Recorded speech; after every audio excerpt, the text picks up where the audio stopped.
In 1841, after 6 years in the state legislature, Lincoln decided it was time to do something bigger and more important. He wanted to be the Whig candidate for the United States House of Representatives. But the party chose another candidate. Even so, he worked hard to get his rival elected. He thought this might put him in line to be elected the next time. His plan worked. In 1846, Abraham Lincoln was elected as a representative from Illinois. He moved into a boarding house in Washington, D.C. Now Lincoln would be dealing with issues that affected the whole country, not just his own state. Mary and the children came with him, but the boys behaved so badly that soon he had to send them away. Lincoln didn't have time to miss them. He was working hard. He almost never missed a session of Congress. He served on committees. He made speeches. But he didn't do anything very important, and no one noticed him. At the end of his 2-year term, Lincoln returned home feeling that he had failed to make his mark on the country. For the next 6 years, Lincoln concentrated on his law practice back in Springfield. He had decided he wasn't interested in politics. Chapter 4. The Great Debater. What brought Lincoln back to politics was the KansasNebraska Act of 1854. For a long time, Americans had been arguing about slavery. Should it be legal? And if so, where? Movements opposing slavery began in America while the colonies were still under British control. By 1804, slavery had been made illegal in all the northern states. In 1820, Missouri had become a state. Slavery was legal there. At that time, Congress had declared that this was as far north as slavery could go. In any land north of the Missouri border, slavery would never be allowed. Then in 1854, Congress went back on that decision. The Kansas-Nebraska Territory was north of the border limiting slavery. But now, Congress said that when the territory became 2 separate states, the people there could decide about slavery. They could make it legal, if they wanted. Had Congress broken its promise? Abolitionists, people who were fighting to make slavery illegal, thought so. They hated the Kansas-Nebraska Act. Lincoln did, too, even though he was not exactly an abolitionist. He hated slavery and wanted it to end.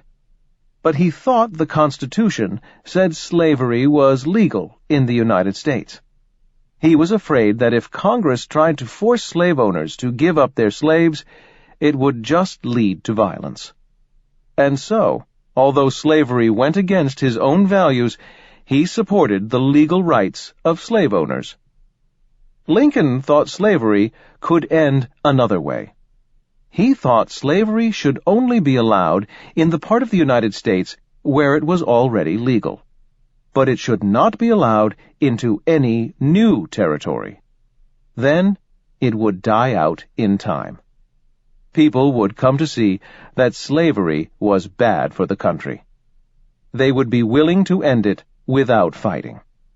To Lincoln, the Kansas-Nebraska Act was a terrible step in the wrong direction.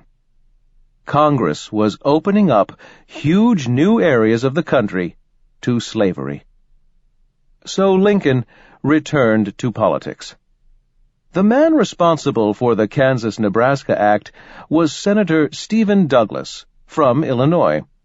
Lincoln and Douglas had been rivals for years, ever since they were in the state legislature together. Douglas had become famous, while Lincoln was still relatively unknown.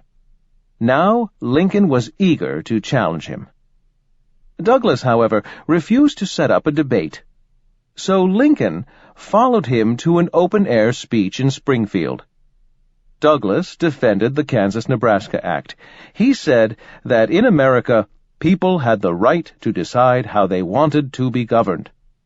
This meant that the people of every state should be able to decide freely whether or not to allow slavery.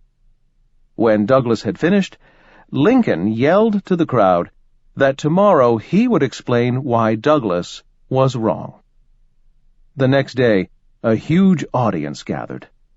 Lincoln spoke for 3 hours. Douglas's arguments, he said, only made sense if you didn't think of blacks as people. Lincoln thought blacks should have the same right to decide about their lives as white people.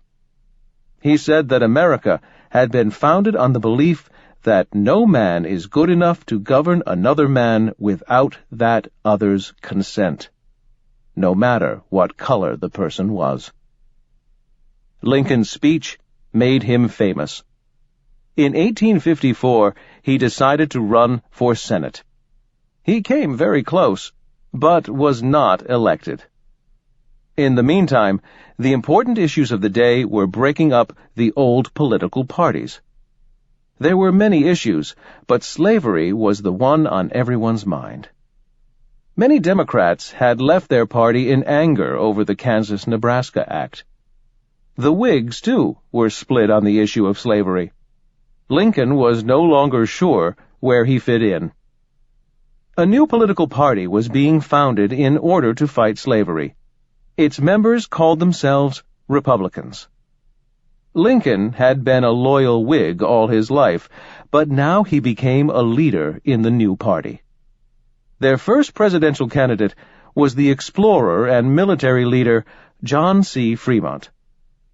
Lincoln was almost chosen as the candidate for vice president, but he didn't quite make it. In any case, Fremont lost. James Buchanan, who supported slavery, became president. The KansasNebraska Act was not the only thing that made Lincoln afraid the country was moving in the wrong direction. In 1857, the Supreme Court had decided on the case of Dred Scott. Scott was a slave whose master had brought him to live in Illinois